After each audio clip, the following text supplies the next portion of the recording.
భక్తోసి మే సఖా చేతి రహస్యం ఏతత్తు ఉత్తమం. రహస్యమై ఉన్నటువంటి ఏతత్తు ఉత్తమమై ఉన్నటువంటి విషయాన్ని నేను పూర్వమే చెప్పాననేటువంటిదిగా 3వ శ్లోకంలో సయేవాయం మయాతేద్య యోగ ప్రోక్త పురాతన అన్నాడు.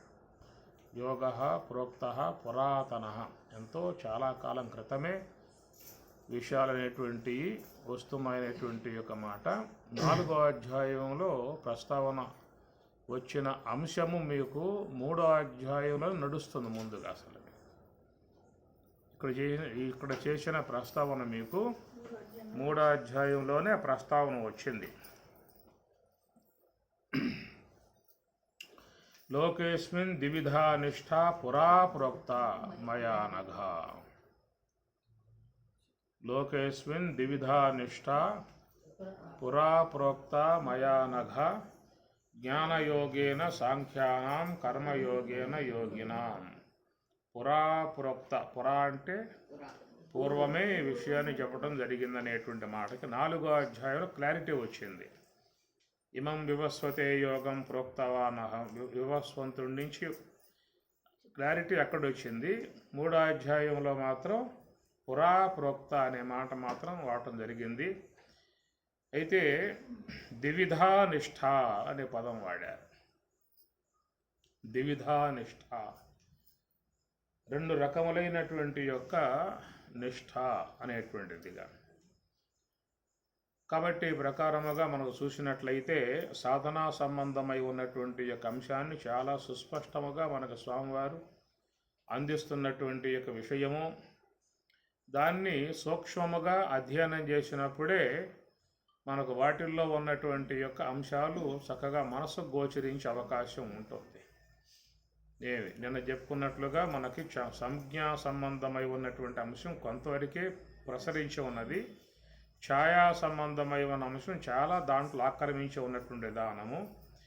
కొంచెం బాగా విచారణ అనేటువంటి యొక్క ప్రకాశం ప్రసరించినట్లయితే నీకు మిగతా భాగాలు కూడా గోచరించే అవకాశము వస్తుంది. అందుచేత మనం జీవితంలో అపేక్షించేది బ్రాహ్మీ స్థితి. అందరూ కూడా జీవితంలో అపేక్షించేది బ్రాహ్మీ స్థితి. అందరూ కూడా అపేక్షిస్తున్నారు బ్రాహ్మీ స్థితి. అనగా బ్రాహ్మీ స్థితి అని చెప్పినట్టే బ్రహ్మము యొక్క స్వరూపముగు ఆనందాన్ని ఆస్వాదించాలి. బ్రహ్మము యొక్క స్వరూపముగు ఆనందాన్ని ఆస్వాదించాలి. ఆనందమయోభ్యాసాత్ అని బ్రహ్మసూత్రము నందు ఉన్నటువంటి విషయం. ఆనందమయ, భగవంతుడి యొక్క విషయంగా చూసినట్లయితే ఆనంద స్వరూపుడు అనేటువంటిది శాస్త్రములు బోధిస్తూ ఉన్నాయి. రసోవై సహా అని చెప్పేసి అని. అందువల్ల అందరూ కూడా మరి ఎవరైనా కానీ సన్యాసులు కానీ సాధువులు కానీ గృహస్థులు కానీ మానవులై ఉన్నటువంటి వాళ్ళకి సమస్త జీవులు కూడా సుఖజీవనాన్ని సుఖ ఆనందాన్ని కోరుకుంటున్నటువంటి పరిస్థితి. కాబట్టి ప్రకారముగా మన జీవన విధానములో మనం ఏ యొక్క దాన్ని అపేక్షించామో దాన్ని సమగ్రంగా పరిపూర్తిగా పొందింపజేసేటువంటి యొక్క ప్రయత్నంలో భాగమే ఈ శాస్త్రం అందించేటువంటి అవగాహన. శాస్త్రం అవగాహన ఇస్తుంది, మనం ప్రయత్నం ద్వారా దాన్ని పూర్తి చేసుకోవాల్సి ఉంటుంది. పూర్తి చేసుకోవాల్సి ఉంటుంది. కనుక మనకి ఇక్కడ 4వ అధ్యాయాన్ని ఆధారంగా చేసుకుని మాట్లాడుకుంటున్నటువంటి సందర్భములో ఈ నిష్ఠ అక్కడి నుంచి వస్తుందనే విషయం 4వ అధ్యాయంలో చెప్పినటువంటిది. ఈయన పురాప్రోక్త, పూర్వమే ఈ విషయం చెప్పబడిందని చెప్పినంటూ ద్విధా నిష్ఠ, 2 నిష్ఠలు, 2 విధములుగా ఉన్న ఒకే నిష్ఠ అనేటువంటిది కూడా అర్థం వస్తుందన్నమాట. కనుక ఇక్కడ నిష్ఠ అనేటువంటి మాట మీకు బ్రహ్మసూత్రంలో కూడా ఇస్తాడు. తన్నిష్టస్య మోక్షోపదేశాత్ అంటే తత్నిష్టస్య మోక్షోపదేశాత్. వ్యాసుల వారు బ్రహ్మసూత్రములో మోక్ష అనేటువంటి యొక్క అంశానికి తత్నిష్టస్య, తత్ అంటే బ్రహ్మం చెప్పుకున్నాం కదా, తత్నిష్టస్య ఆ బ్రహ్మమునందు నిష్ఠ కలిగి ఉన్నటువంటి విధానమే మోక్ష అనేటువంటి మాట.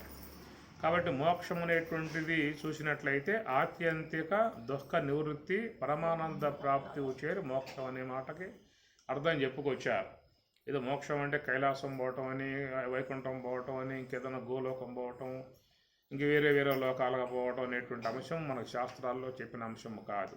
అదంతా లోకాంతర గమనం లాంటి విధానాలన్నీ కూడా ఉపాసనల వల్ల సిద్ధించే విధానం, పుణ్యపాపాల వల్ల సిద్ధించే విధానం. పుణ్య విశేషాన్ని బట్టి స్వర్గలోకానికని, పాప విశేషాన్ని బట్టి నరకలోకానికని కూడా లోకాంతర గమనం చెప్పేటువంటి విధానాలు. ఇతర దేవతలను ఆరాధించినప్పుడు ఆయా దేవత ఉపాసన అనుసరించి వారు ఆయా దేవతా లోకాలకు పోతారనే విషయం కూడా గీతలో మనకి ప్రస్తావన వచ్చింది. యాంతి దేవ వ్రతా దేవాన్ పితॄన్ యాంతి పితృవ్రతా భూతాని యాంతి భూతేజ యాంతి మధ్యాజు నోపిమా.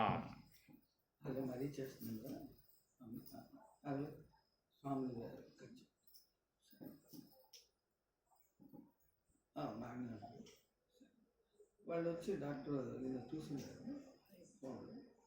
సరే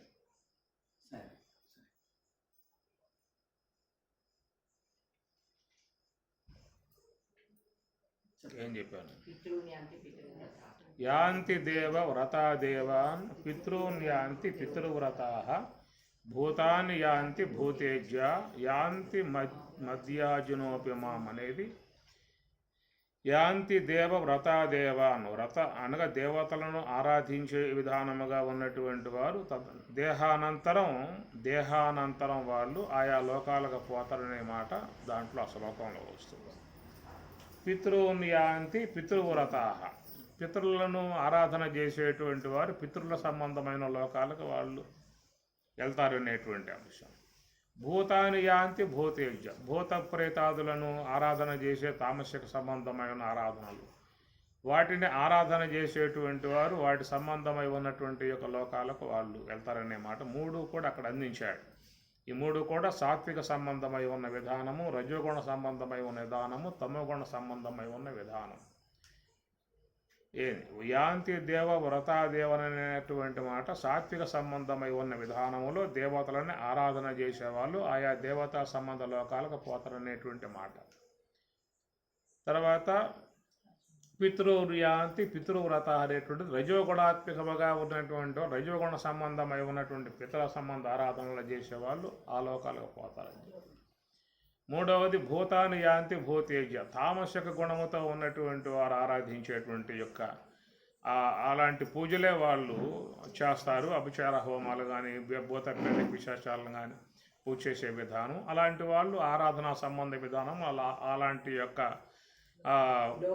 లోకాలకి అలాంటి వాళ్ళ యొక్క వర్గంలో వాళ్ళు చేరిపోయే విధానం అని చెప్పేసి ఈ ప్రకారంగా మనకి మూడు గుణాలు సాత్విక, రాజసిక, తామసిక మూడు చెప్పేసేసాడు. నాలుగవది శుద్ధ సాత్వికంగా ఉన్నటువంటిది మత్యాజునోపిమాం.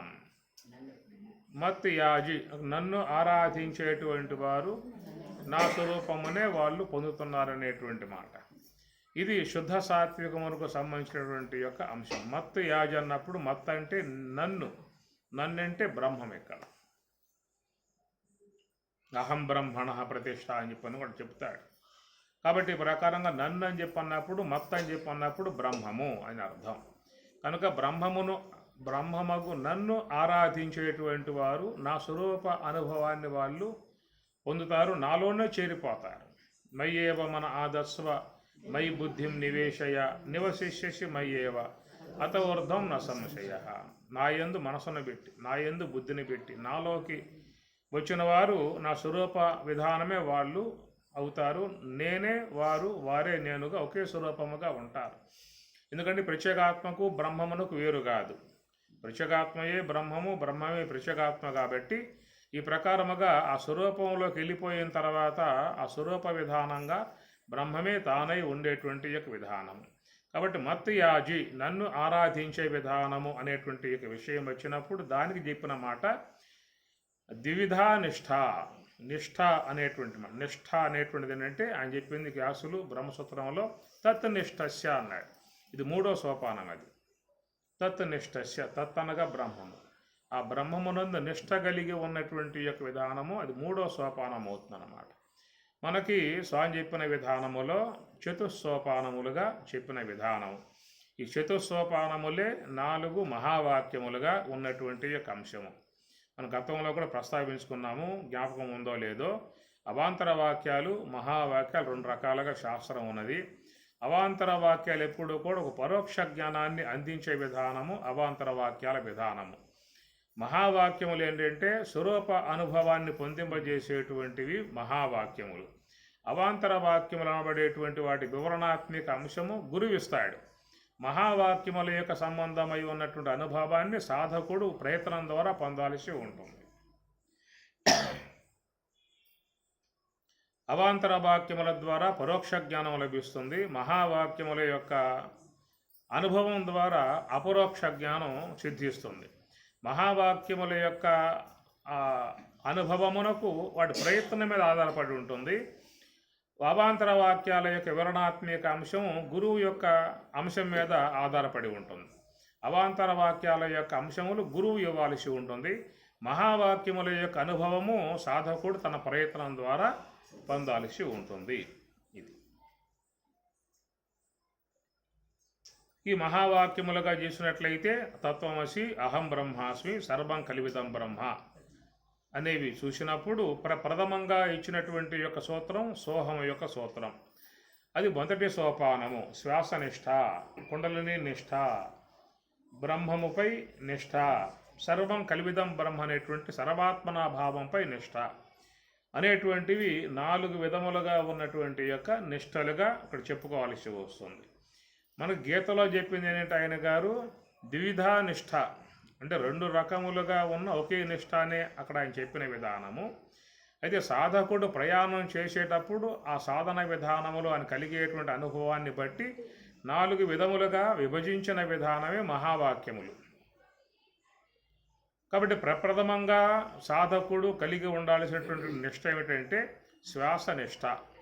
మనం ఈ యొక్క శ్వాస గురించి, హంస గురించి వివరణాత్మక అంశం మనం పొద్దున చర్చించుకోవటము జరిగింది. చాలా లోతైన అంశాలుగానే పొద్దున పోయినటువంటి యొక్క విధానం అంతేనా, సున్నితముగా, సూక్ష్మముగా, చాలా విచారణాత్మకముగా, అంటే శ్వాస యొక్క ఆశ్రయంలోనే పారమార్థిక వస్తువును పొందాల్సి ఉంటుందని, ఇంద్రియముల యొక్క ఆశ్రయంలోనే వ్యావహారిక వస్తువుని పొందాల్సి ఉంటుందనే విషయం మీద పొద్దున బాగా దాని మీద వివరణాత్మక నడిచింది. కనుక 2 ఉన్నాయి, వ్యావహారిక వస్తువు, పారమార్థిక వస్తువు అని. వ్యావహారిక వస్తువు యొక్క సంబంధానికేమో ఇంద్రియాలు, పారమార్థిక వస్తువు యొక్క సంబంధానికేమో శ్వాస, హంస. నివృత్తి వైపుకు తీసుకుపోయేటువంటిది శ్వాస, ప్రవృత్తి వైపుకు తీసుకుపోయేటువంటివి ఇంద్రియాలు. జగత్ పదార్థ అవగాహన కలగజేసేటువంటివి ఇంద్రియాలు, పారమార్థిక బ్రహ్మము యొక్క స్వరూపములో ప్రవేశింపజేసేటువంటిది శ్వాస అని చెప్పుకున్నాము. కాబట్టి ప్రకారముగా ఏ యొక్క శ్వాస అయితే బ్రహ్మముతో అనుసంధానం కలిగి ఉన్నదో, ఎట్లయితే ఇంద్రియాలు ప్రపంచముతో అనుసంధానం కలిగి ఉన్నాయో, అదే ప్రకారముగా బ్రహ్మముతో అనుసంధానం పొంది ఉన్నటువంటి యొక్క వస్తువు శ్వాస. కాబట్టి బ్రహ్మమును పొందాలన్న అపేక్ష ఉన్నటువంటి వారు శ్వాసనే ఆశ్రయించాల్సి ఉంటుంది. ప్రపంచమును పొందాలన్న అపేక్ష ఉన్నటువంటి వారు ఇంద్రియాలనే ఆశ్రయించాల్సి ఉంటుంది. ఇక్కడ స్వామివారి పారమార్థిక అంశమును పొందే విధానములో ద్విధా నిష్ఠ, 2 రకములుగా ఉన్నటువంటి యొక్క నిష్టగా యోగముగా చెబుతున్నారు. కాబట్టి అలాగా ఉన్నటువంటి వాళ్ళ ప్రథమముగా ఉన్నటువంటి యొక్క నిష్ట ఏమిటని చెప్పానంటే నియత స్థితిర్నిష్ట ష్ఠా గతి నివృత్త అన్నట్లుగా గురుదేవులు మనకు ఏ యొక్క హంస యొక్క సూత్రాన్ని తెలియజేశాడో, హంస మీద ఉండమని చెప్పని తెలియజేశాడో, దాని మీద నిలకడగా ఉండేటువంటి యొక్క స్థితిని మనం ప్రయత్నపూర్వకంగా సంపాదించుకోవాల్సి ఉంటుంది. దాని విషయంలో గురువుగారు వచ్చి నిన్ను కూర్చోబెట్టే విధానం ఆయన ఏం చేసేది లేదు. నీకు అవాంతర వాక్యముల వరకే అర్థం కాని అంశములు, శ్లోకములు ఇవన్నీ కూడా వివరణాత్మకముగా చేసి తెల్లగా నీకు ఆత్మ అంటే ఏది, అనాత్మ అంటే ఏది, బంధం అంటే ఏది, మోక్షం అంటే ఏమిటి, ప్రవృత్తి మార్గం ఏది, నివృత్తి మార్గం ఏది, అన్ని విషయాలు నీకు కూలంకషంగా నీకు అవగాహన ఇచ్చేశాడు. ఆ అవగాహనను ఆధారంగా చేసుకుని సంశయరహితుడవై నువ్వు ప్రయాణం కొనసాగించుకోవాల్సి ఉంటుంది. కాబట్టి ఆ ప్రయాణం కొనసాగించే విషయంలో నీకు ఆయన సిద్ధం చేశాడు. నేను ప్రయాణం చేయడానికి సిద్ధం చేశాడు. ఆ మార్గాన్ని కూడా నీకు అందించాడు. ఇక ఆ మార్గం మీద ఆ సాధకుడే తన యొక్క దృష్టిని సారించి నిష్ఠగా ఉండాల్సి ఉంటుంది.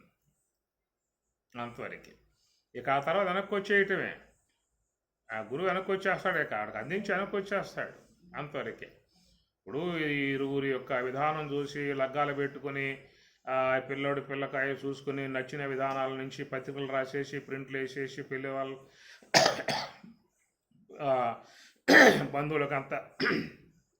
బంధువులందరికీ అందించే కళ్యాణ మండపం మాట్లాడుకుని మేళతాళాలు మాట్లాడుకొని చాలా తతంగాలు ఉంటాయి కదా. కాబట్టి ఇవన్నీ కూడా వ్యవహారం అంతా అయిపోతుంది. ఇంత చివరికి బంధువులు వస్తారు, అయ్యవారు కూర్చుంటారు, యజ్ఞములు గెలుస్తారు. ఆ శుభముహూర్తంలో జీలకల్లా బెల్లం పెట్టేస్తాడు, అతను తాలిబొట్టు కట్టేస్తాడు, అయిపోతుంది. అంతవరకు నీవిక వెనక్కి వచ్చేయాలి. తర్వాత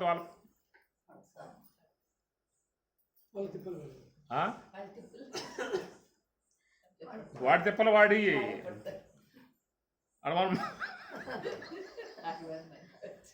మనం పోతాం వాడికేమన్నా. ఇక ఆ తర్వాత వ్యవహారం తిప్పలన్నీ వాడియే, ఎవరు రారు.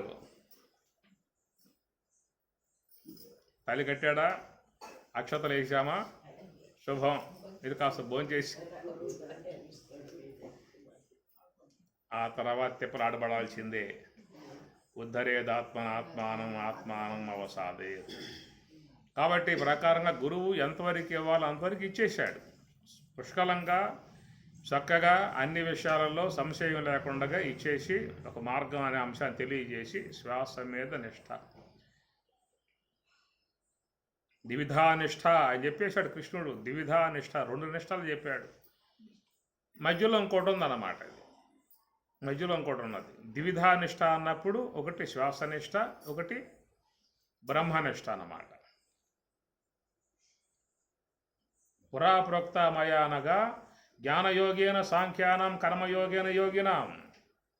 యోగిగా ఉన్నవాడి కర్మయోగం శ్వాసపై నిష్ఠ, సాంఖ్యానం సాంఖ్యులకి బ్రహ్మనిష్ట. అక్కడ ఇక్కడ నాన్ స్టాప్ అన్నమాటకి ఇది. కానీ ఇక్కడ శ్వాస మీద నిఘా పెట్టి ధ్యానంలో కూర్చున్నప్పుడు ప్రయాణం కొనసాగింపబడుతుంది. ఈ ప్రయాణం అనేది ఒక రకంగా చూడాల్సి వస్తే ఇక్కడ సంస్కారవంతులై ఉన్నటువంటి వారికి, సాత్విక గుణం బాగా పెరిగి ఉన్నటువంటి వాళ్ళకి ఎక్కువ టైం తీసుకోదు. తిప్పలబడే విధానం అక్కడ లేదే. ఇప్పుడు ఆంజనేయ స్వామి తత్వం అంతా విన్నాడు, రామచంద్రమూర్తి అస్తమస్తక సంయోగం చేశాడు, ఉపదేశం చేశాడు, ఎమ్మటి వెళ్ళిపోలా.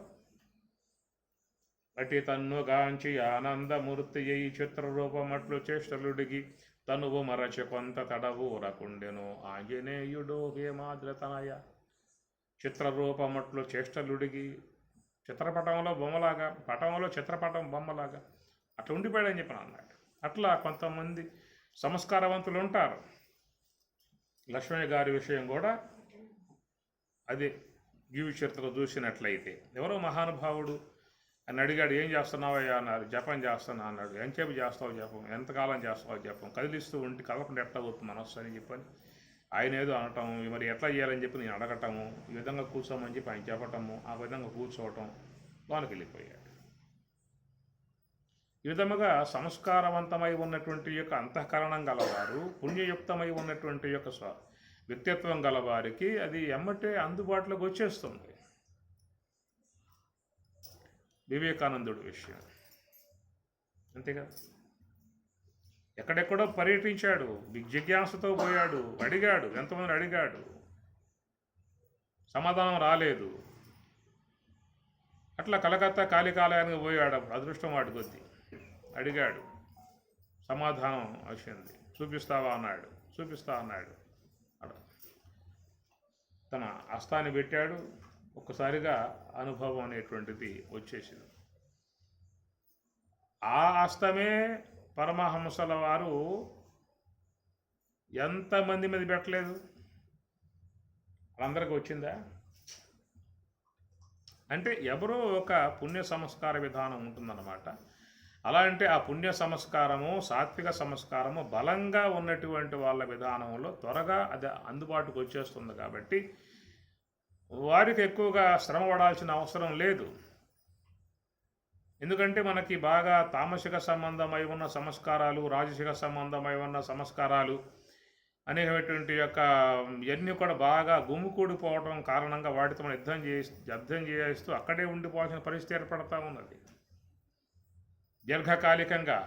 అది అట్లాగే ఆ పరిస్థితి అట్లా వాటితో పోరాటం, పెనుగులాట, గజేంద్ర మోక్షం అలాగా ఒక పెనుగులాట అనేటువంటి జరుగుతూ ఉందని చెప్పండి. కారణం ఇక్కడ సంస్కారవంతమైనటువంటి యొక్క వ్యక్తిత్వం లోపించడం కారణంగా అక్కడ యుద్ధం చేసి తిప్పలబడే పరిస్థితిగా ఉంటుందన్నమాట. అట్లా కాకుండా సంస్కారవంతమై ఉన్నటువంటి జీవులు ఉంటారు. వాళ్ళకి ఎమ్మటే ఆ యొక్క మార్గం అందగానే మనస్సు యొక్క స్థితికి అట్లాగా వచ్చేస్తుందన్నమాట. కాబట్టి ఈ ప్రకారంగా మనస్సు అనేటువంటి యొక్క వస్తువు ఎప్పుడైతే మనస్సు ఆ శ్వాస మీద నిలకడగా ఉండిపోయే విధానం వచ్చేస్తుందో దానిని శ్వాసనిష్ట అని మొదటి సోపానంగా చెప్పినటువంటి యొక్క మాట. అది మొట్టమొదటిగా అది రావాలి. ఎంచేపు కూర్చున్నా కానీ నీకు ఒక ఆలోచన కూడా వచ్చే విధానంగా అక్కడ ఉండదు. మనస్సు ఆ యొక్క శ్వాస యొక్క విధానంలో తన్మయ భావంలోకి వచ్చేస్తుంది. ఇంకో మాట ఏం చెప్పానంటే ధ్యానమును ధ్యానమే చేయించాలట. ధ్యానమును ధ్యానమే చేయిస్తుంది. సాధారణంగా ధ్యానాన్ని మనం చేస్తూ ఉంటాం. ధ్యానం మనం చేసే విషయంలో అక్కడ పెనుగులాట, అనేక ఇబ్బందులు, చాలా బాధాకర పరిస్థితి, ఇబ్బందికర పరిస్థితి అన్నీ నీకు అక్కడ తోడవుతాయి. అనేక రూపాలకు ఇబ్బందులు పడుతున్నటువంటి దానంలోనే కొనసాగుతున్న ప్రక్రియ. ఎప్పుడైతే నీకు ధ్యానం అనేది వచ్చేసిందో ఆ తర్వాత ధ్యానమే ధ్యానాన్ని చేయిస్తుంది. వాళ్ళు లెగుద్దామో లేవనవదో ఆ తన్మయత్వంకి వెళ్ళిపోయిన తర్వాత, ఆ స్తబ్దత వచ్చేసిన తర్వాత అది ఒక సిచ్యువేషన్, అది మాటలతో అది చెప్పడానికి అవకాశాలు ఉన్నటువంటి విషయం కాదు. అది ఒక విధానం వచ్చేసినప్పుడు అక్కడ పట్టేస్తుంది అన్నమాట. ఎట్లా అయస్కాంతం పట్టేస్తుంది ఆ విధంగా ఆ స్థితి అట్లాగా వాడిని పట్టేస్తుంది, ఆ పని అట్టుచబెట్టేస్తుంది అన్నమాట. ఒకవేళ వాడు ఏమన్నా రావాలనేటువంటి యొక్క ఆలోచన కలిగినా కానీ అది రానివ్వదు. అది ఆ స్థితి ధ్యానమును ధ్యానమే చేయించేటువంటి పరిస్థితి అది వస్తుంది. చాలామందిలో వస్తుంది. అది అట్లా ఉన్నవాళ్ళు ఉన్నారు. అది శ్వాసనిష్ట. ఆ నిలకడత్వము కలిగి ఉన్నటువంటి దానిని శ్వాసనిష్ట అన్నారు. అంటే ఆ శ్వాసనిష్ట, ఆ తన్మయ స్థితి, ఆ యొక్క ఆ విధంగా మనస్సు మిళితమైపోయి ఆ ఆనందంలో మిళితమైపోయి అట్లాగా ఉండిపోయే విధానం వచ్చినప్పుడు క్రమక్రమంగా శ్వాస గమనం కూడా తగ్గిపోతుంది. ఎంతెంత మనస్సు నిశ్చలమవుతూ ఉంటుందో అంతంత శ్వాస కూడా ఆగిపోతుంది అనేటువంటి మాట. కాబట్టి ఈ ప్రకారంగా మనస్సు శ్వాస రెండు కూడా తన గమనాన్ని, తన యొక్క చలనత్వాన్ని తగ్గించేసుకుంటాయి.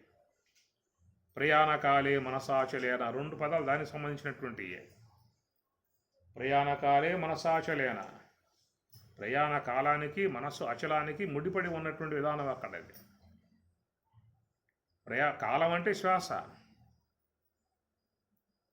ఈ శ్వాస గమనమే కాలం. కాలాంతకులు ఎక్కడ శ్వాస పూర్తిగా ఆగిపోయిందో వాళ్ళు కాలాంతకులు. కాలాన్ని లయింపజేశారు. అదే మనకి దేవాలయాల్లో ఒక మంత్రం చెప్తారు, అకాల మృత్యుహరణం. అకాలం మృత్యుహరణం, సర్వవ్యాధి నివారణం, సమస్త పాపక్షయకరం. అకాలం మృత్యుహరణం. ఎప్పుడైతే శ్వాస ఆగిపోయిందో మృత్యువు లేదేక. యోగామృత రసం పీతవ వాయుభక్ష సదాసుఖి యమమభ్యస్యతే నిత్యం సమాధి మృత్యునాశకృత్. ఉత్తరగీత. సమాధి, యోగ సమాధిని పొందిన వాడికి మృత్యునాశకృత్, మృత్యువు లేదన్నాడు. అంటే శ్వాస మొత్తం ఆగిపోయిందన్నమాట.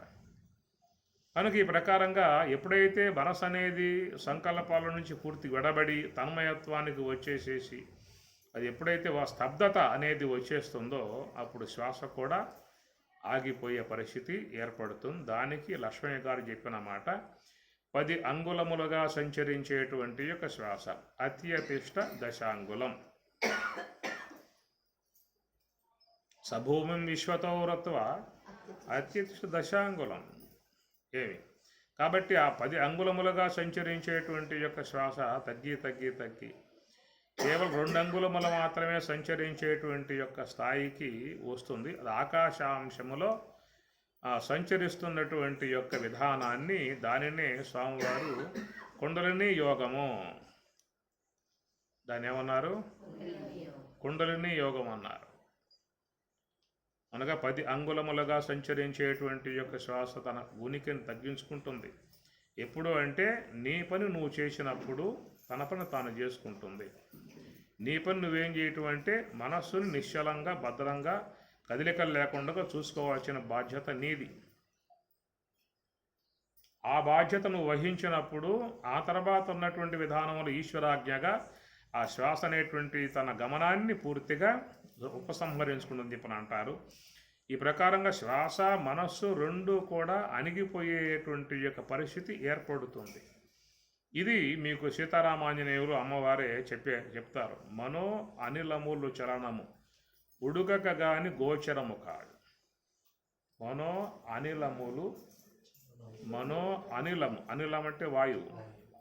మనో అనిలములు చలనము ఉడుగక గాని గోచరము కాదు. అదియు బిందువు చాంచల్యం అడుగుకున్న నిశ్చలంబులు కావు వినిశ్చితాత్మ. చక్కటి మాటలు మీకు అక్కడ అమ్మవారు చెప్పుకొస్తాయి. సన్మనః పవనములు చెంచలింపకయుండు. మన భాగంగా సన్మనః పవనములు ఇది రాముడు చెప్పే మాట. మీరు అమనస్సు యోగంలో పోతే అది ఆయన చెప్పే మాట. తారక యోగంలో ఉన్నప్పుడు అమ్మవారు ఇక్కడ చెప్పిన మాట. రెండు సమన్వయమే. మనో అనిలములు చలనము ఉడుగక గాని గోచరము కాదు. దానికి రాముడు చెప్పుకొస్తూ మాకి ఈ సాధనా సంబంధాంశముగా స్థూల శరీరంబు సుస్థిరంబుగనుండు సర్వేంద్రియంబుల ఉపశాంతి నందు సన్మనః పవనములు చెంచలింపకయుండు కామాది శత్రువర్గము నశించంటాడు. సన్మనః పవనములు చెంచలింపు. ఆ యోగ సమాధికి పోతున్నప్పుడు మనస్సు ఎంతెంత ఆగిపోతుందో అంతంత శ్వాస కూడా ఆగుతుందనేది అది సాధకులకు మాత్రమే అనుభవానికి వచ్చేటువంటి అంశము.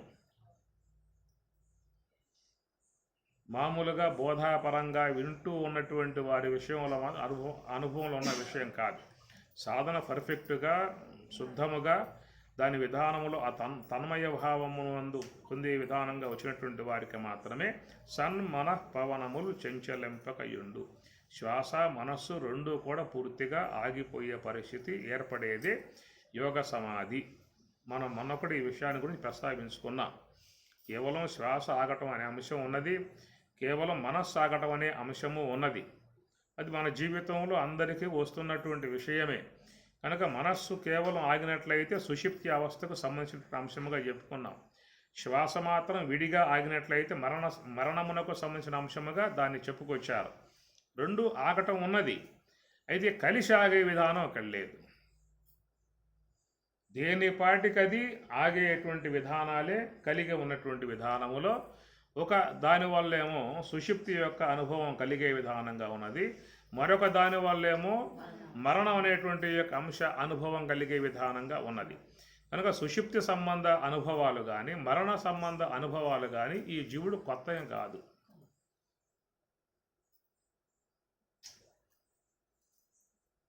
కాబట్టి ప్రకారంగా మనస్సు ఆగుతుంది, శ్వాస ఆగుతుంది, రెండు కలిపితే ఆగేది. ఆ కలపడం అనేది లేదుగా.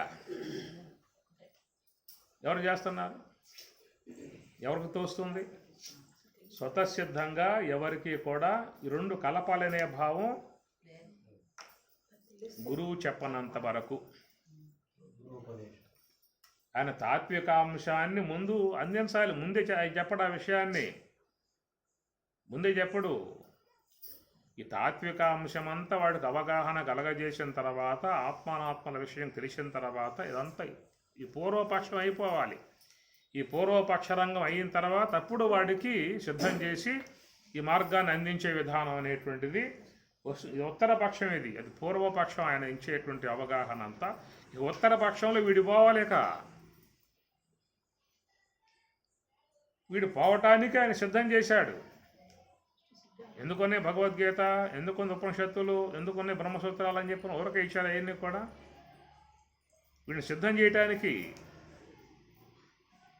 ఈ సిద్ధమైన తర్వాత అప్పుడు వాడికి ఆధ్యాత్మిక సంస్కార బలం బాగా ఉంది కాబట్టి వానికి ఈ మార్గాన్ని అప్పుడు అందించిన విధానములో ఇంతకాలముగా దేనిపాటికవి ఆగిపోతున్నటువంటి వాట్లను రెండింటినీ కూడా అనుసంధానం చేసేటువంటిది ఆయన ఇచ్చే సూత్రం అన్నమాట. ఇది లోకంలో ఎవరికి కూడా స్వతసిద్ధముగా ఎవరికి రాదు, ఎవరికి రాదు. మనస్సుని శ్వాసతో పెట్టాలనేటువంటి తలంపు ఎవరు ఇచ్చేది లేదు,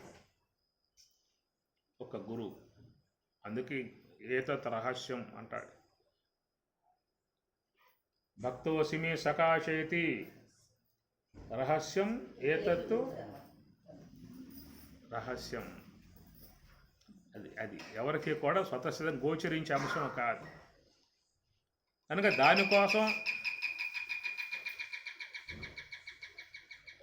దానికోసం పూర్వకాలంలో తిప్పలపడ్డారు, అరణ్యాలుగా పోయారు. లక్ష్మయ్య గారు అయితే రాకెట్లో కూర్చున్నాడు, పోరా నెట్టి పారేసేసారు, లోపల రానివల్ల ఆయన కూర్చున్నాడు. సిద్ధయ్యని బ్రహ్మేంద్ర స్వామిలో నెట్టి పారేశాడు, పో అని చెప్పేసి ఆయన పోలా. కనుక ఈ అంశం ఆ కాలంలో చూస్తే ఇంత పబ్లిక్గా చెప్పలేదు. ఈ నరహరి గురుదేవుల పీఠంలో కూడా ఎంతో కాలం వాడు విశ్వాసంగా వచ్చి పోతూ వాకిలి చిమ్ముతూ శుభ్రం చేస్తూ విధానాలుగా ఉన్నటువంటి విధానం చూసి, వాడి వైరాగ్యం చూసి, వాని భక్తిని చూసి, వాని యొక్క జిజ్ఞాసను చూసి అప్పుడు వానికి లోనికి వచ్చేటువంటి యొక్క అవకాశముగా ఉండేది ఆ కాలంలో. అట్లా తిప్పలబడే కదా స్వామి తీసుకొచ్చిన అంశాన్ని. పిప్పలాదుని వద్దకు కబంది కాత్యాయను లాంటి 6 మంది వచ్చి ఇట్లా బ్రహ్మ విద్య కోసంగా వచ్చామని చెప్పనంటే మంచిది. కనుక మీరు ఉండండి, సంవత్సర కాలం పాటు ఇక్కడ ఉండండి, ఆశ్రమ సంబంధ సేవలన్నీ చేయండి. ఆ తర్వాత యది విజ్ఞాస్యామ తద్వచ్చామ, ఒకవేళ తెలిసి ఉంటే చెప్తా అని చెప్పి అంటాడు ప్రశ్నోపనిషత్తులో. ఈ అంశాలు చూసినట్లయితే పూర్వకాలంలో ఈ అందుబాటుగా మీకు ఏవీ లేవు. గురువులు తమ ప్రియ శిష్యులకు పరమ రహస్యములు తెలియబలుకుదురు అచల స్థిర కళ్యాణం. ఆ కాలంలో చాలా పకడ్బందీగా ఉన్నది, రహస్యంగా ఉన్నది. వాళ్ళు ఎంతగానో వచ్చి ఆశ్రమంలో ఉండి సేవలు చేస్తే తప్ప, ఎంతో కాలం ఉంటే తప్ప అప్పుడు ఈ విషయాన్ని చెప్పడం లాంటిది చేసేవాళ్ళు కాదు. అంత భద్రతగా వాళ్ళు ఇచ్చారు కాబట్టి తీసుకున్నవాడు కూడా అంత శ్రద్ధగా చేసేవాడు. తీసుకున్న వస్తువు మీద పూజ్య భావం ఉన్నప్పుడే దాన్ని పరిపూర్తిగా అంకిత భావంతో చేసే అవకాశం ఉంటుంది. విలువ తెలియని వాడికి ఆ వస్తువు చేతికి ఇచ్చావనుకో ఆ పక్కన బారి చెల్లిపోతాడు. దాని విలువను ఎవరైతే గుర్తించి ఉన్నాడో వాడికి ఇచ్చినట్లయితే వాడు దాన్ని భద్రంగా ఆచరించుకునే అవకాశం ఉంటుంది. కాబట్టి వాడు దీని జిజ్ఞాస ఉన్నదా, దీనికి వైరాగ్యం ఉన్నదా, నిజంగా వాడు దీన్ని అపేక్షిస్తూ ఉన్నాడా, దీన్ని ఇస్తే వాడు చక్కగా చేసుకుంటాడా లేదా అనేటువంటి పరీక్షలన్నీ అయిన తర్వాత మనకు పూర్వకాలంలో చూసినట్లయితే అప్పుడు ఇచ్చినట్టు అంశం ఉందండి మన శాస్త్ర విధానాల్లో. ముందుగా ఇవ్వాల. బ్రహ్మ విద్య అందేది కాదు, సాధన అందేది కాదు. ఎందుకంటే వాడికి దాని యందు పూజ్యభావం రావాలి. ఆ పూజ్యభావం వచ్చినప్పుడు ఇచ్చినట్లయితే ఎంతో దానిని పరిపూర్ణటువంటి భక్తి భావంతో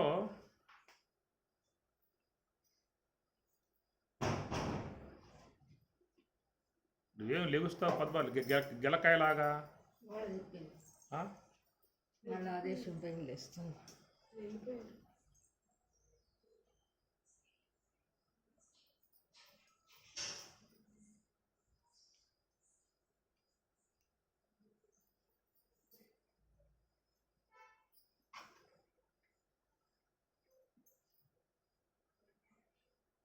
రాజవిద్య రాజగుహ్యం ఇదం తుతే గుహ్యతమం ప్రవక్ష్యామి అనసూయవే జ్ఞానం విజ్ఞాన సహితం యజ్ఞాత్వా మోక్షశే అశుభాత్.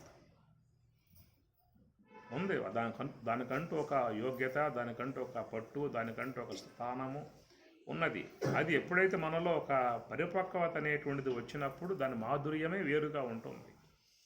అదే పిండిగా కొయ్యండి, దాంట్లో నీకు ఆ మాధుర్యం రాదు. అదే కాయగా కొయ్యండి, దాంట్లో ఆ మాధుర్యం రాదు. అదే పండైనట్లయితే దాంట్లో వచ్చేటువంటి మాధుర్యాలు వేరు. అలాంటి యొక్క పరిపక్వతను వాళ్ళు చూసి వాడికి ఇచ్చినప్పుడు వాడు దాని పూజ్యభావంతో శ్రద్ధాభక్తులతో ఆచరించుకుంటాడు. దాని ఫలితాన్ని కూడా పొందే విధానంగా వాడు వస్తాడు. అది తెలియకుండా ఇచ్చేట్లయితే వాడు పక్కన పారేసి వెళ్ళిపోతాడు. ఇది అప్పటి వాళ్ళ యొక్క దృక్పథం, ఆ విధంగా ఉండే అట్లా ఇచ్చినటువంటి యొక్క విధానం. కాబట్టి ఈ ప్రకారంగా చూసినట్లయితే మనకి ఈ ఈ మహావాక్యములు కూడా గొప్ప విషయాలు అయినా కూడా దాని ఎందు పూర్ణమైనటువంటి యొక్క భక్తిభావం అనేటువంటి వాడే భద్రపరుచుకుంటాడు. లేకపోతే ఏం ఉండవు. అది దేవతలు, ఆ దేవతలు ఉండవు. అది ఎంతో భక్తిభావంతో పట్టుకుంటేనే ఉండగలిగే అవకాశం ఉంటుందన్నమాట. అందువల్ల ద్విధ నిష్ఠ, రెండు విధములుగా ఉన్నటువంటి ఒకే నిష్ఠ అనేటువంటి మాట, ఒకటి శ్వాస నిష్ఠ, ఒకటి బ్రహ్మనిష్ఠ, రెండు అంశాలు అన్నమాట. కాబట్టి ఈ ప్రకారముగా ఆ నిష్ఠ అంటే ఏమిటి? మనస్సుని నిలకడగా ఆ యొక్క శ్వాస ఏంది పూర్ణముగా ఉంచే విధానం అనేటువంటిది వచ్చినప్పుడు మనం చెప్పుకున్నట్లుగా ఆయనలో ఆ పరిపక్వత విధానాలన్నీ కూడా శిష్యుల్లో వచ్చాయి. కాబట్టి ఎమ్మటే దాన్ని అందుకోవడానికి ఎక్కువ సమయం పట్టదు వాడికి. ఆ విధముగా ఆ ధ్యానములోకి వెళ్ళిపోయినప్పుడు ఈ మనస్సు శ్వాస రెండు కూడా పూర్తిగా ఆగి ఎక్కడో ఒక సుషుమ్న ద్వారం దగ్గర ఒక కొంచెం గమనముగా సంచరించే ఒక అంశం చెప్పుకొస్తారు అక్కడ. దానిని కుండలిని యోగము అనే పేరు పెట్టారు అక్కడ. ఆ కుండలిని యోగం అనేటువంటి యొక్క స్థాయికి పోయినప్పుడు అక్కడ పూర్ణముగా ఉండేటువంటిది ఈశ్వరత్వము. దాన్ని తత్వమసి మహావాక్యము. అది పూర్తిగా అయిపోయింది, లోపలికి వెళ్ళిపోయాడు. అక్కడ బయట దేహ సంబంధ స్పృహ కానీ ఏం వాడికి లేదక. తన్మయత్వం వచ్చేస్తుంది, పూర్తిగా జడమైపోతుంది దేహం కూడా. స్థూల శరీరంబు సుస్థిరంబుగనుండు సర్వేంద్రియంబులు ఉపశాంతి నందు ఇదంతా అక్కడికి పోయినటువంటి స్థితి అన్నమాట. ఈ ప్రకారంగా మరి ఆ మనస్సు అనేది శ్వాస రెండు కూడా 2 అంగుళముల పరిధిలో సుషుమ్నా ద్వారం దగ్గర ఆగి ఉన్నటువంటి యొక్క దానినే తైత్రీయోపనిషత్తులో ఆకాశ శరీరం. ఎట్లా ఉంటుంది వాడి పరిస్థితి అని చెప్పనే మాటకి ఆయన ఇంకా ఏం చెప్పే అవకాశాలు లేక ఆకాశ శరీరం. అక్కడ స్థూలభావం లేదక సూక్ష్మభావం వచ్చేసినాడు, వ్యాపకత్వం వచ్చేసింది వాడికి ఆకాశంలాగా. ఎందుకు? ఈ శ్వాస అనేటువంటి యొక్క భాగం ఆకాశాంశం వెళ్ళిపోయింది. పృథివీ అంశం దాటి, జలాంశం దాటి, అగ్ని అంశం దాటి, వాయువు అంశం దాటి ఆకాశాంశం వెళ్ళిపోయింది. కాబట్టి అటు ఆకాశాంశమునకు వెళ్ళిపోయినప్పుడు ఆకాశ శరీరం వ్యాపకత్వ విధానం వచ్చేసిందన్నమాట. అది ఏం చెప్పారంటే అక్కడ మలిన సాత్వికమై ఉన్నటువంటి యొక్క అవిద్య పూర్తిగా అంతరించి ఉంటుంది. ఇక ఏ యొక్క అవిద్యోపాధిగా జీవత్వం ఉన్నదో ఈ యొక్క నివృత్తి మార్గంగా పోయినప్పుడు మరి సుషుమ్న ద్వారం ఈశ్వర స్థానం. అది తం పార్థ ఈశ్వరం. ఉత్తరగీత. పుటద్వయ వినిర్ముక్త వాయుర్యత్ర విలీయతే తత్ర సమస్తం మనఃకృత్వా తం పార్థ ఈశ్వరం. కృష్ణుడు అంటాడు ఉత్తరగీతలో.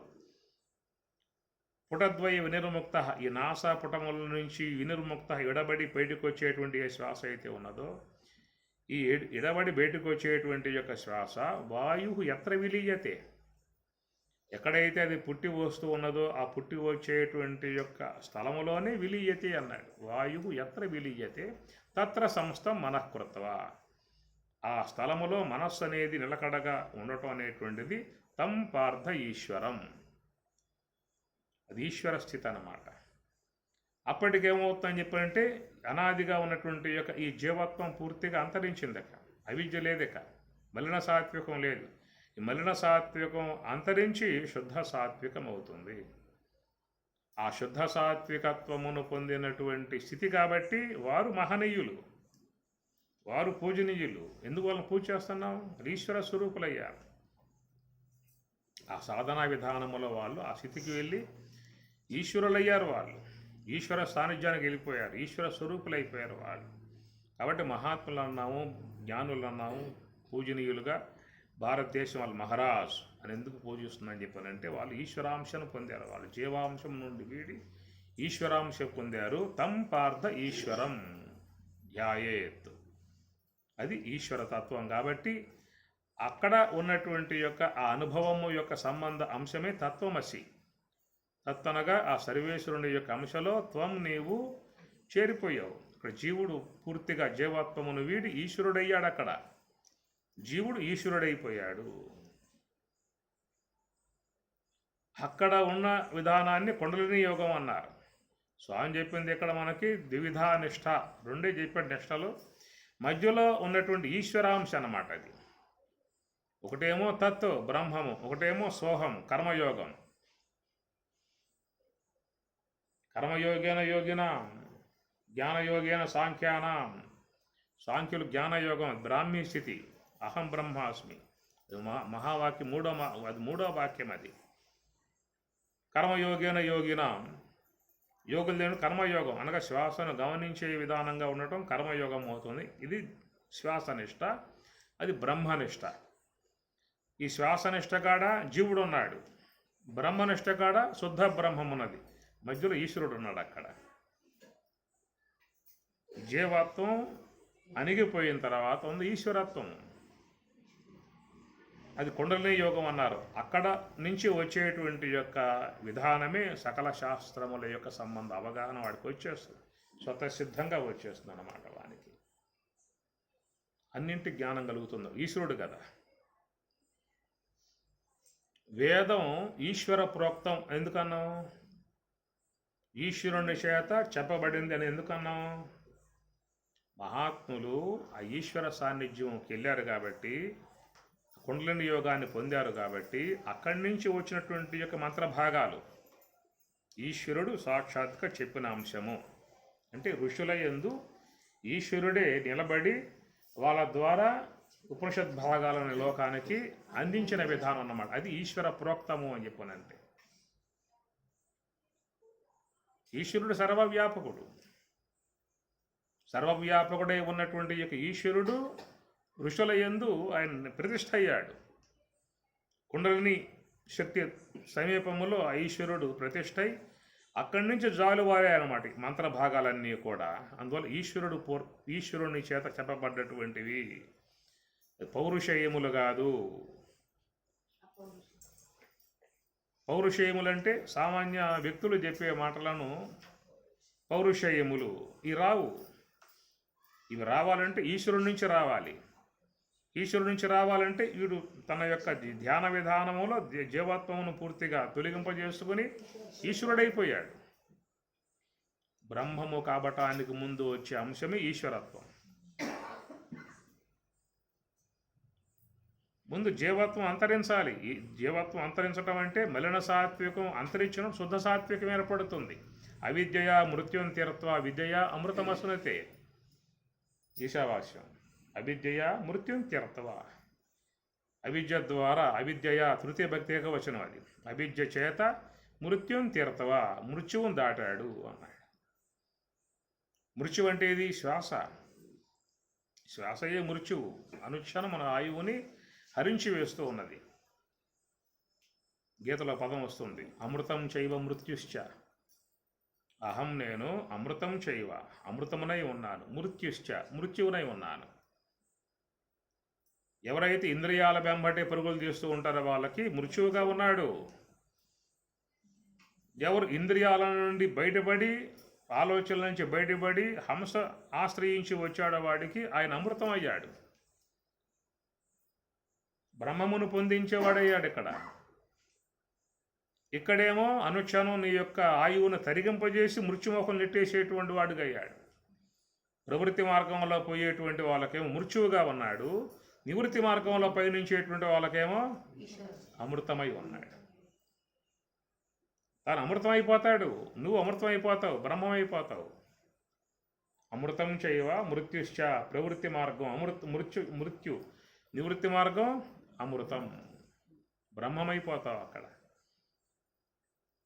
కాబట్టి ఈ ప్రకారంగా మరి ఆ యొక్క ఎప్పుడైతే ఆ శ్వాస మనస్సు రెండు కూడా పూర్తిగా ఆగిపోయినటువంటి స్థితి, దానిని స్వామిగారు లక్ష్మణార్యులు కుండలిని యోగము అని పేరు పెట్టాడు. కుండలిని యోగము అది ఈశ్వరుని యొక్క సన్నిధి. ఆ సుషుమ్నా ద్వారం అనేటువంటిది మోక్షద్వారం. అది సుషుమ్నా ద్వారం అంటే అది మోక్షద్వారం. మోక్షద్వార కవాట పాటన కరీ కాశీ పురాధీశ్వరి. మోక్షద్వారం మోక్షద్వారే ద్వారపాలాః చత్వారః పరికీర్తితాః శమః విచారः సంతోషः చతుర్థः సాధు సంగమః. యోగ వాసిష్ఠం. మోక్షద్వారే ద్వారపాలాః, ద్వారపాలకులు వీళ్ళు. శమః విచారः సంతోషः చతుర్థः సాధు సంగమః, వీళ్ళందరూ కూడా ఆ మోక్ష ద్వారానికి సహకరించేటువంటి ద్వారపాలకులు. వాళ్ళని ఆశ్రయించాలి మనం. మోక్షద్వారే ద్వారపాలాః మోక్షద్వార కవాటపాటనకరీ కాశీపురాధీశ్వరి. ఇక్కడ శుద్ధ సాత్విక బ్రహ్మాకార వృత్తి ఉన్నది. కవాటాలు అవిద్య మాయ, 2 తలుపులు అవి తీసేస్తారు అక్కడ. కనుక ఈ ప్రకారంగా ఆ స్థితి ఒకటి ఉన్నది. అది ధ్యానము ద్వారా మాత్రమే సవి చూడాల్సి ఉంటుంది తప్ప అది నీకు వేరే విధానాలుగా ఏం వచ్చే అవకాశాలు లేవు. వేదేషు యజ్ఞేషు తపస్సు చైవ దానేషు యత్పుణ్య ఫలం ప్రతిష్టం అత్యేతి తత్సర్వమిదం విదిత్వా యోగి పరం స్థానం ఉపయేతి చాద్యం. యజ్ఞములు, యాగములు, పూజలు, వ్రతములు, దాన ధర్మాలు ఎన్నో ఉన్నాయి.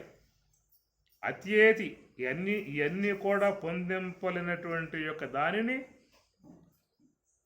యోగి పరం స్థానం, ఆ అంశ యొక్క ఆశ్రయంలో ఉన్నటువంటి యొక్క యోగి గలవాడు మాత్రమే, ఆ యోగం మాత్రమే పొందింపజేస్తుంది. ఇవన్నీ పొందింపజేయలేవు. వీటికుండే ఫలితాలు వీటికున్నాయి, కానీ దానిని మాత్రం ఇది చేర్చే అవకాశం. వీటికి మాత్రం అత్యేతి తత్సర్వమిదం విదిత్వా యోగి పరం స్థానం ఉపయేతి సాధ్యం. కనుక ఆ ప్రకారంగా అసలు మనసు అనేటువంటి దానిని శ్వాస మీద జలకడగా ఉండేటువంటి దానిని ముందు సాధించే ప్రయత్నం చెయ్యి. తర్వాత మిగతా విషయాలు ఆలోచిద్దాం. ఈ మొదటి అంకం కావాలక నీకు. అసలు కూర్చున్న కాడిని జారిపోతా ఉన్నావు, కింద పడతా ఉన్నావు, తిప్పలు పడతా ఉన్నావు, కాలు నొప్పులు, కీలు నొప్పులు, ఆ నొప్పులు, ఈ నొప్పులు. ఇక లెగుద్దామా ఓంకారం చెప్పరా ఇంకా వీళ్ళు ఇంకా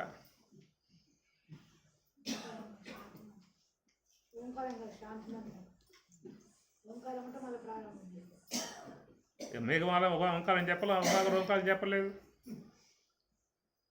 అంటే పరిస్థితి అనేటువంటిది అట్లా ఉందన్నమాట. అక్కడ చాలా ఇబ్బందికర పరిస్థితిగా సాధనలో ఉన్నటువంటి అంశము. ఆ సిచ్యువేషన్ ముందు దాటుకోగలిగితే ఆ తర్వాత వచ్చే అంశాలు ఇవన్నీ కూడా.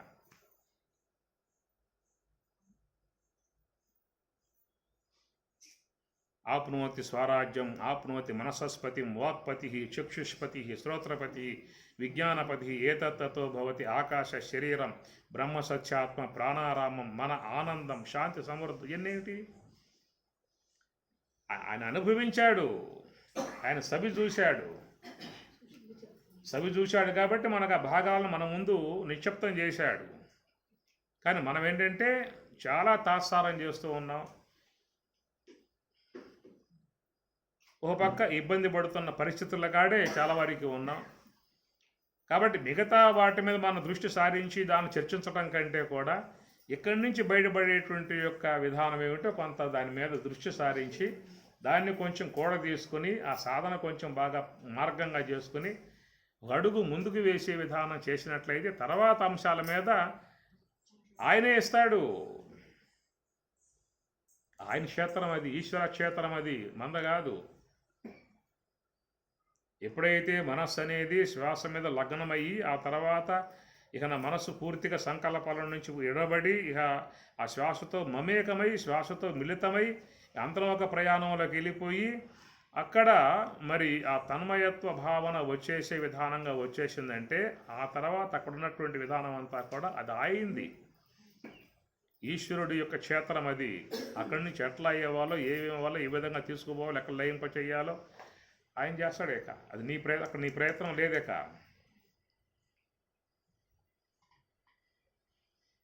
మత్తః స్మృతి జ్ఞానం అపోహనంచం ఆయన చెప్తున్నాడు. ఒక పక్క మత్తః నా వల్ల, స్మృతి నా వల్ల వస్తుంది, జ్ఞానం నా వల్ల వస్తుంది, అపోహనం నా వల్ల వస్తుంది. నా వల్ల వస్తుంది కాబట్టి నేను ఇస్తున్నా అనేటువంటి యొక్క మాటే కదా. నీలో ఎంతో సమాచారం ఉన్నటువంటి యొక్క అంశములు సమయస్ఫూర్తిగా అంత గుంపుగా ఉన్నటువంటి యొక్క వాటి నుంచి ఏరి సందర్భోచితంగా నీకు అవన్నీ ఇస్తున్నాడు అని చెప్పినట్టు మనం పోయి తెచ్చుకుని చేస్తున్న పనే, లేకపోతే ఆయన అందిస్తుండి తెచ్చి పడేస్తున్న పనే. ఇది ఒక అంశము. అపోహనం నువ్వు నిద్రించిన తర్వాత ఎక్కడైతే నీకు మనస్సు బుద్ధి తెలివి ఇంద్రియాలు మొత్తం పనిచేయటం మానుకొని ఎక్కడికి వెళ్ళిపోయావు లోపలికి, వెళ్ళిపోయినటువంటి వాడివి మళ్ళీ తిరిగి వస్తున్నావంటే నువ్వు అనుకునే వస్తున్నావు అది బయట లోపల నుంచి.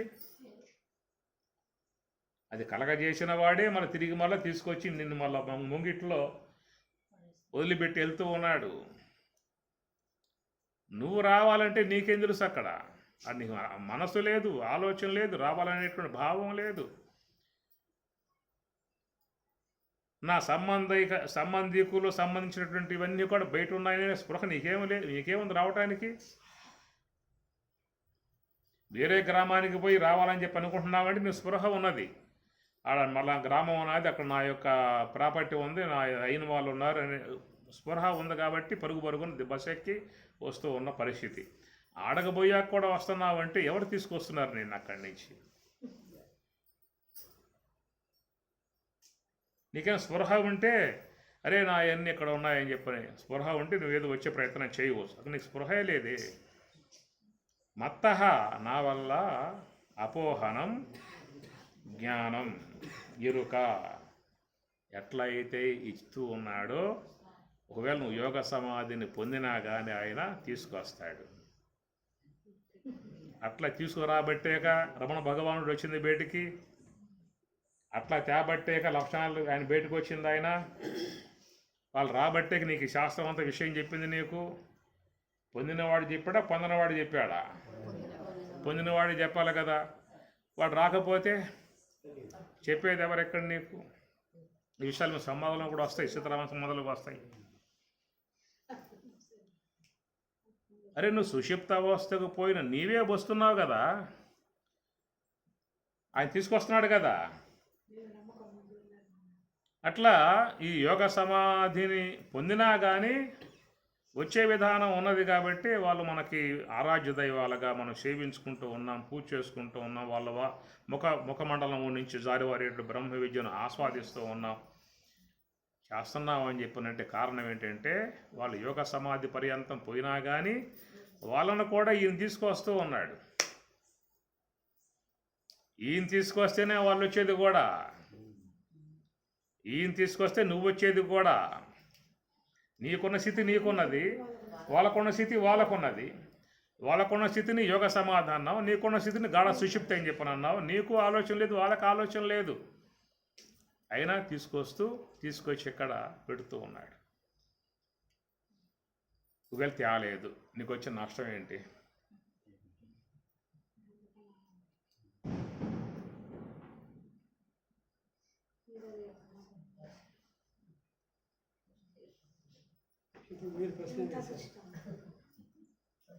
ఏం కావాలి నీకు? ఇక్కడేం పెట్టుకున్నావు అని చెప్పు. నువ్వు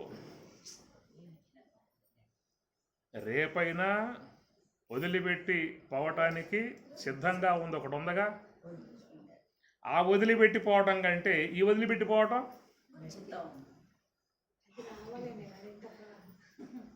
అరే నాకెందుకయ్యా ఎన్ని నాయి కాదు కదా. ఈశావాస్యం ఇదం సర్వం యత్కించి జగత్యాం జగత్తి మొత్తం అని చెబుతున్నాడు. నాదని చెప్పి అంటున్నా, నీది కాదు. నువ్వు వాడుకుంటున్న ఆ వస్తువుల్ని నీకంటే ముందు ఎవరో వాడుకున్నారు, వాళ్ళకంటే ముందు ఇంకొకరు వాడుకున్నారు.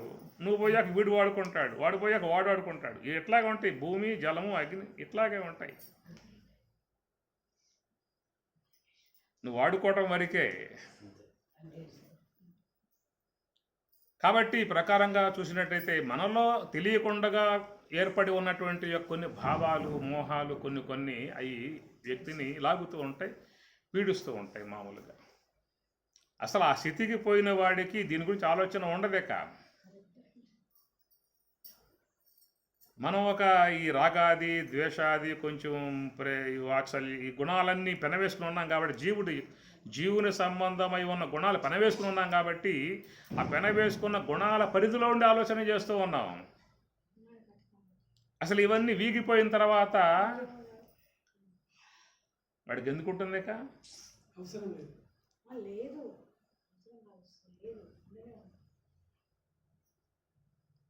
అంటే జీవుడు జీవత్వంతో మిళితమై ఆ అవిద్యా సంబంధ గుణాలన్నిటినీ కూడా పులుముకుని వాటి పరిధిలో ఆలోచిస్తున్నటువంటి అంశాలలో ఈ పరిధి దాటి కనుక ఒకసారి ఆడకపోయిన తర్వాత ఈ ఆలోచన వస్తుందే చూడప్పుడు నీకు.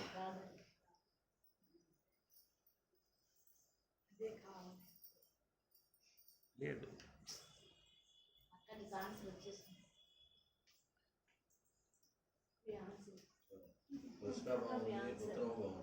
ఆ? ప్రశ్న అనూహ్యమైన ప్రశ్న అది, దానికి తగ్గ జవాబు. ఎట్లా అంటే ఇది ఒక పసిబిడ్డ, వాడు అక్కడే మూత్రం పూసుకున్నాడు, అక్కడే మలం కూడా వేసుకున్నాడు, దాంట్లో పొలాడుతున్నాడు, దాంట్లో పిసుకుతూ ఉన్నాడు, చేస్తూ ఉన్నాడు. ఎవరో ఒక వ్యక్తి వచ్చాడు, చూస్తే వాడు ఆకారం చూస్తే చాలా అసహ్యం వేసింది ఆయనకి. ఏమిట్రా నీ పరిస్థితి ఎట్లా అయిపోయి, ఈ మూత్రంలో పొల్లాడుతున్నావు, మలంలో పొల్లాడుతూ ఉన్నావు, ఏంటి ఈ గతి నీకు? ఎవరంటారు? ఆ వచ్చిన వ్యక్తి అంటున్నారు. ఒకప్పుడు వాడు దాంట్లో ఉన్నవాడే,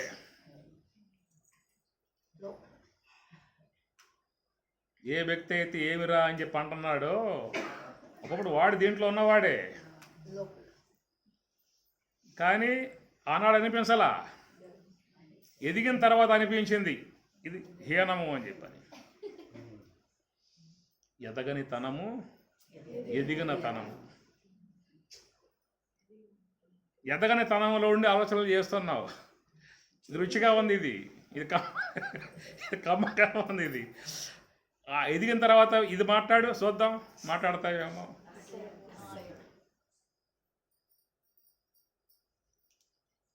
కాబట్టి ఈ వీడి యొక్క పరిస్థితులను చూసి వాడు జాలిపడ్డట్లుగా వాడు చేసే పరిస్థితులు కూడా చూసి ఆపై వాడు జాలిపడుతున్నాడు. వాడి యొక్క తనం నుంచి ఎదిగినటువంటి ఒక బ్రహ్మజ్ఞానం ఉన్నాడు. మళ్ళా వీడు చేసే వ్యవహారములు, వీడు చేసే కార్యాలు, వీడు చేసే పెళ్ళిళ్ళు, పేరంటాలు, సమర్థ బంతులు ఎన్నుకొని ఉన్నాయి ఇక్కడ. వీడికి బాగా ఉన్నాయి.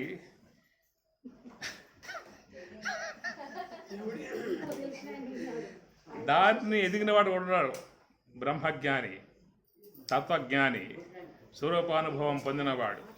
వాడికి అట్లా ఉంటుంది. ఇది చూస్తే వీడిదే. ఈ స్థితి నుంచి ఎదిగాడు కానీ ఈ స్థితి నుంచి ఆ స్థితికి పోలేదు.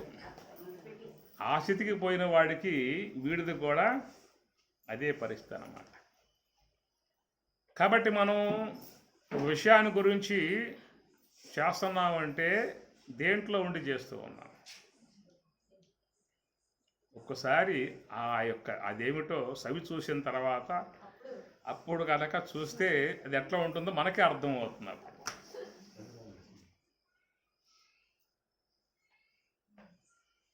మనం అనుకునేవి కానీ, మనం భావించేవి కానీ, మన యొక్క పసిబిడ్డ స్థలంలో ఉన్నటువంటి వాడి ఏ యొక్క విధానాల గురించి వాడికి అబ్బెట్టలేదు కదా. వాడికేది ఉందా? నువ్వే అని చెప్పి అంటున్నావు, వాడే అంటాడా? ఎదగని తనము, ఎదిగిన తనము. ఎదిగిన తనం అనేది చూసారా? అప్పుడు ముందు నీకు శ్వాస నిష్ట అనేది వచ్చినప్పుడు, ఆ తర్వాత శ్వాస మనస్సు రెండు ఆగి ఉన్నటువంటి సుషుమ్నా ద్వారము యొక్క సంబంధ, యోగ సమాధి సంబంధ, కుండలిని శక్తి సంబంధమైనటువంటి ఈశ్వరాంశను పొందినప్పుడు, అట్టి ఆ ఈశ్వరాంశను కూడా దాటి సుషుమ్నా ద్వారంలో ప్రవేశించిన విధానం. భ్రువోర్ మధ్యే ప్రాణం ఆవేశ, ఆ భృగుటి మధ్యంలో ప్రాణవాయువు మనసు రెండు ప్రవేశించినప్పుడు సహా అట్టివాడు తం పరం పురుషం ఉపయేతి, అక్కడ బ్రహ్మము యొక్క స్వరూపాన్ని పూర్ణముగా అందుకుంటున్నాడు, పొందుతున్నాడు. ఆ బ్రహ్మమే తానై ఉన్నటువంటి విధానం అస్మి. అస్మి అనేటువంటిది ఉత్తమ పురుష, అసి అనేది మధ్యమ పురుష, అస్తి అనేది ప్రథమ పురుష. తత్వమసికాడ ఏమన్నది? అసి ఉన్నది, అది మధ్యమ పురుష. సుషుమ్నా ద్వారంలో ప్రవేశించాక ఏ యొక్క బ్రహ్మమే తానై ఉన్నాడో అక్కడ ఉన్నది ఏమిటి? అస్మి, ఉత్తమ పురుష. ప్రథమ పురుష, మధ్యమ పురుష, ఉత్తమ పురుష. ఇక్కడ జీవుడుగా ఉన్నది ప్రథమ పురుష. ఆ జీవుడే ఈశ్వరుడయ్యాడు. తత్వత్వం అసి మధ్యమ పురుష. సుషుమ్నా ద్వారములో ప్రవేశించి తానుగా ఉన్నాడు. అస్మి, అహం అస్మి, బ్రహ్మ అస్మి అయి ఉన్నాను. అదేమన్నా అందుబాటుకు వస్తుంది ఏమో చూడండి. ఏమన్నా అది వచ్చిన పూట ఇంకా చర్చనీయాంశంగా ఏమన్నా ఉన్నాయేమో ఆ పూట అడగండి, జవాబులు వస్తాయి.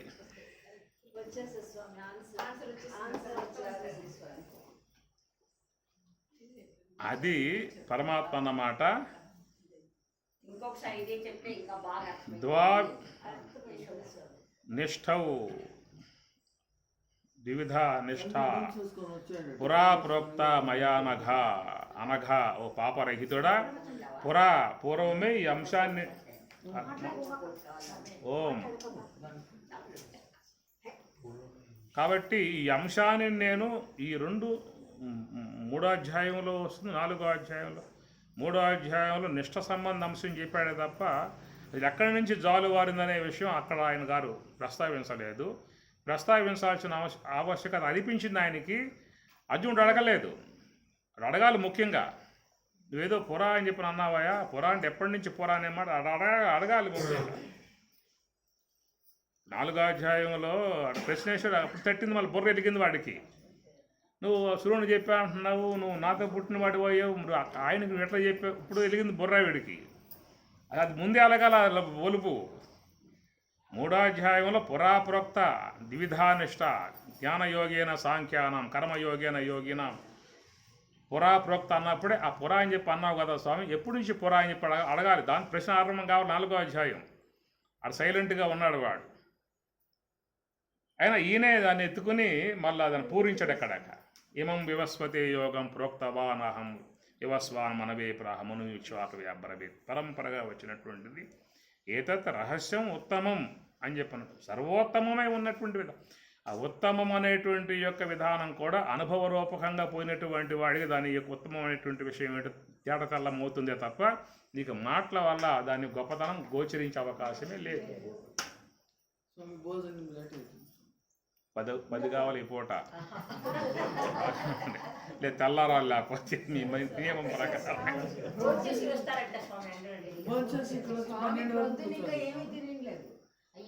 ఎంతన్నా చెప్పు. మళ్ళీ ఇది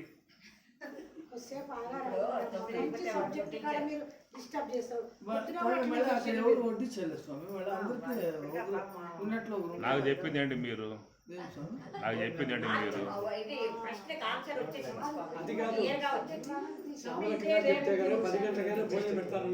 అన్నారు కదా. వాళ్ళ మాటలు నికరం లేకపోయాయి. ఇంకేడ చెప్పు. కొంచెం గ్యాప్ ఇవ్వండి, 10 నిమిషాలు భోజనం చేసుకొని వస్తారు, మళ్ళీ 12 వరకు కూర్చుంటారు. ఎంత అన్నా తిప్పు. మేము ఇప్పుడు మనకి గీతా పరాన్ని చేస్తాం కదా. ప్రథమాధ్యాయ ధృతరాష్ట్రవాచ ధర్మక్షేత్రే కురుక్షేత్రే సమవేతాయుత్సవ మామకా పాండవాశ్చైవ కిమకుర్వత సంజయ యత్ర యోగీశ్వర కృష్ణ ధనుర్ధర తత్ర శ్రీ విజయో భూతి ధ్రువానీతి. ఆగుతారా? మళ్ళా ధృతరాష్ట్రవాచ ధర్మక్షేత్రే మేము ఉన్న స్థలం అది, మా స్వస్థలం. అడుగొచ్చి మేము ఆగాలి, ఆ తర్వాత శాంతి అనసాలి. సరే, ఏతావత్ విషయము స్వామివారు చక్కగా మరి ఒక మంచి అభిప్రాయం అంశం. ఎందుకంటే మీరుగా పోలేరు, మీరుగా ఏం పోలేరు. మీ ముందే ఉన్నాయి శ్లోకాలు, మీ ముందే ఉన్నాయి. ఛాయ, నీడ, ఆవి సంజ్ఞ పైన కొంచెం పడుతుందంటే మీకు లోపలంతా ఛాయే. ఆ ప్రకాశం గురువు వేసుకుని లోనకు పోతాడు, దాని నుంచి ఆ ఇలుగు తీసుకొస్తాడు. మొన్న నడిచింది ఛాయ సంజ్ఞ. సూర్యభగవాను యొక్క భార్యలిద్దరూ ఛాయ సంజ్ఞ. దామే పోయిన సబ్జెక్టు నువ్వు లేవు. ఓం సహనావవతు సహనౌ భునక్తు సహ వీర్యం కరవావహై తేజస్వినావధీతమస్తు మా విద్విషావహై. ఓం శాంతి శాంతి శాంతి. హరి ఓం తత్సతు. శ్రీ గురుభ్యో నమః. హరి ఓం.